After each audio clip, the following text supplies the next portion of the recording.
9 فنانات اعتمدوا على الباروكة، يا ترى هم مين؟ روجينا. الفنانة روجينا مثلت أدوار كتير مختلفة تماما عن بعضها، وفي كل مرة بتقدم فيها شخصية مختلفة بتغير فيها شكل شعرها وبتلجأ للباروكة، وده ظهر بشكل واضح في 2020 وتحديدا في مسلسل رمضان البرنس لما ظهرت بشعر أسود طويل عكس ما جمهورها متعود عليها. وفعلا شخصية فدوى الناس كلها أشادت بكل اختياراتها من شكل الشعر وستايل اللبس. ده كان بالنسبة لمسلسل البرنس.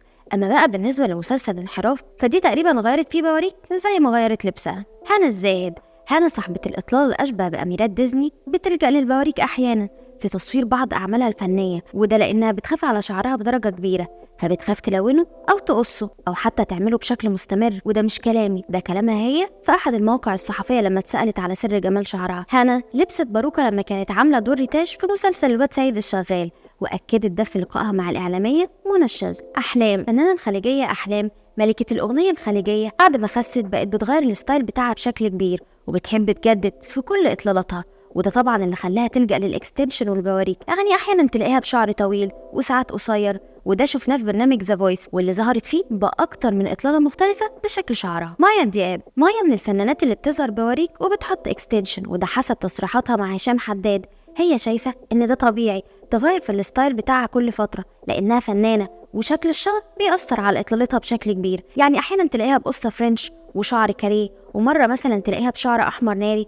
الباروكة بتريح كتير برضه وبتساعدها على تغيير إطلالاتها بأسهل الطرق الممكنة. نوال الزغبي. نوال اتميزت بشكل شعرها من وقت ظهورها، وطبيعي بعد مسيرتها دي وتقدمها في العمر على الورق اللي هو مش باين غير في الورق، لأن اللي يشوفها ما شاء الله يقول عليها بنت 18، لكن ما باليد حيلة شعرها خف بعد ما كبرت في السن. كان طبيعي إن نوال تحافظ على صورتها الذهنية قدام كل جمهورها، عشان كده بدأت نوال إنها تلجأ للباروكة والإكستنشن في الفيديو كليبس بتاعتها وبعض من لقاءاتها التلفزيونية. نبيلة عبيد. فنانة نبيلة عبيد من أكتر الفنانات المعروفين بلبسهم للبواريك، بس مش أي باروكة كده والسلام، لأ، دي باروكة شعر محددة وبلون شعر ثابت ما بيتغيرش، واللي تقريبا بنشوفه بيها في كل لقاءاتها التلفزيونية وأعمالها الفنية، لدرجة إن لون شعر باروكتها اتعرف باسم لون شعر نبيلة عبيد وبقى مطلب للستات وبتروح تعمله في كل الكوافيرات. نانسي عجرم. الفنانة نانسي عجرم بتلجأ إنها تلبس بواريك وتحديدا أثناء احتفالاتها مع بناتها في الهالوين، ده غير إن بسبب شعرها الخفيف دايما بتركب اكستنشن عشان تحافظ على شكلها الجميل والجذاب قدام كل جمهورها.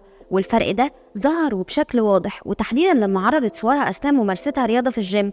هنا بقى ظهرت كثافة شعرها الخفيف بشكل واضح، وساعتها الجمهور اتفاجئ ان شعرها خفيف عكس ما بتظهر بيه دايما. صابرين. فنانة صابرين اتهاجمت بسبب الباروكة، خصوصا لما كان بتلبسها بدل الحجاب عشان تمثل بيها، عشان كده شفنا صابرين لبست اغلب اشكال والوان البواريك ومن غير ما تكون بتخبي، بالعكس ده بواريكها كانوا علامة ليها، وده حصل بسبب انها صرحت بجواز انها تظهر بشعرها المستعار بدل الحجاب وان ده حلال ومفيش حرج عليه، لكنها بعد فترة قلعت الحجاب بشكل نهائي وظهرت بشكلها الطبيعي واللي برضه استخدمت فيه اكستنشن عشان يبان بشكل افضل. دنيا سمير غانم. الفنانة دنيا سمير غانم عيلتها ممكن تقول عليها انها ماركة مسجلة مع البواريك.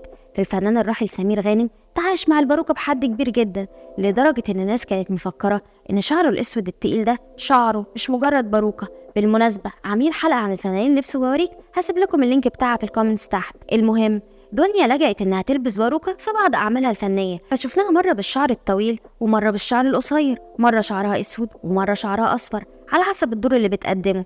نقدر نقول انها لونت شخصيتها بشكل الباروكة اللي كانت بتلبسها. وبعد ما حكيت لكم عن اشهر الفنانات اللي لبسوا بواريك، يا ترى مين اتفاجئتوا لما عرفوا انها كانت بتلبس باروكة؟ كنت انا معاكم اروى سامح من فانز كلاب. ما تنسوش تعملوا لايك وشير وفولو وسبسكرايب وتكتبوا لي رايكم في الكومنتس تحت.